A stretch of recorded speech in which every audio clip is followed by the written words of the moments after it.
पड़ताल में हमें जो जानकारी मिली है वो बिल्कुल साफ साफ है कि हैकर्स पूरी तरह से आपके अकाउंट की ओटीपी लेकर आपका अकाउंट का कंट्रोल करने की कोशिश करते हैं। ये दूसरा तरीका है। अब तीसरा तरीका इससे और ज्यादा खतरनाक है। ये सुनकर तो आपके होश उड़ जाएंगे कि इस तरीके में आपसे ओटीपी ही नहीं मांगी जाती। अब आप ये सोचेंगे कि बिना ओटीपी के भी अगर हमारा अकाउंट हैक हो सकता है तो फिर करें तो क्या करें। अब पहले ये तरीका समझिए कि किस तरह से ये किया जाता है। कई बार ये होता है कि आपने कई लंबे समय से अपना अकाउंट इस्तेमाल नहीं किया, राइट। अगर आपने अकाउंट इस्तेमाल नहीं किया तो होता ही है कि आप कई बार अपना पासवर्ड भूल जाते हैं, और पासवर्ड भूल जाते हैं तो फिर आप जाते हैं फॉरगेट पासवर्ड पर, रीसेट पासवर्ड पर, राइट, क्लिक करते हैं।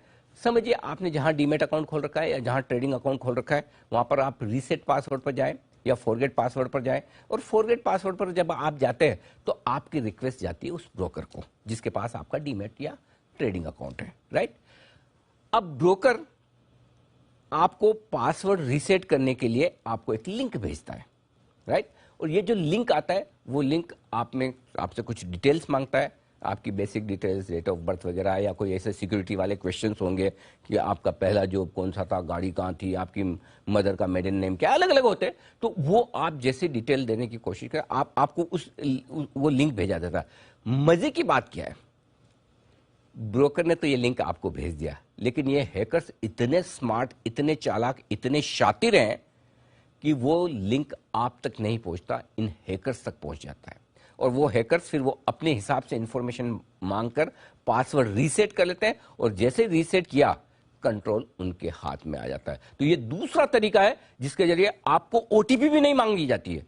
अब आप सोचेंगे बिना ओटीपी, और आपको कैसे पता चलेगा कि जो ब्रोकर आपको लिंक भेजा है वो आप तक पहुंचा नहीं, और ब्रोकर को कैसे पता चलेगा कि जो लिंक वो अपने क्लाइंट को भेज रहा है वो क्लाइंट को नहीं जाकर वो लिंक जा रहा है हैकर्स के पास में। तो ये तीसरा बड़ा तरीका है जिसके जरिए हैकर्स अपना पूरा का पूरा खेल करते हैं।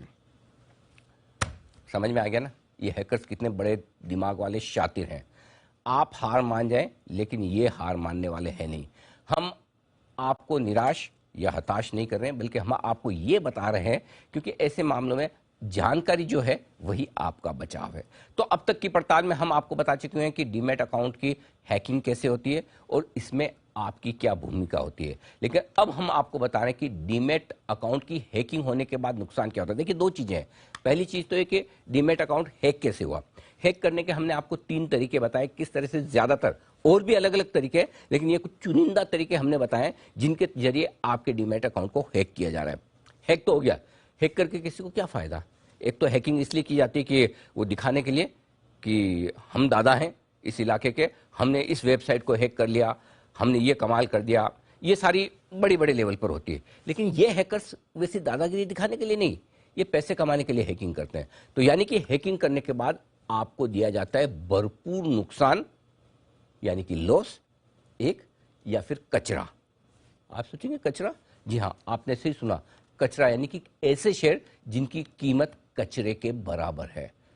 अब यहां से हम दूसरे पायदान की तरफ बढ़ते हैं। हैकिंग के बाद किस तरह से आपको नुकसान देने की तैयारी है। यहां से शुरू होती है आपके डीमैट खातों में शेयरों की हेरा फेरी, और हैकर्स इन सारे कारनामों को अंजाम देता है।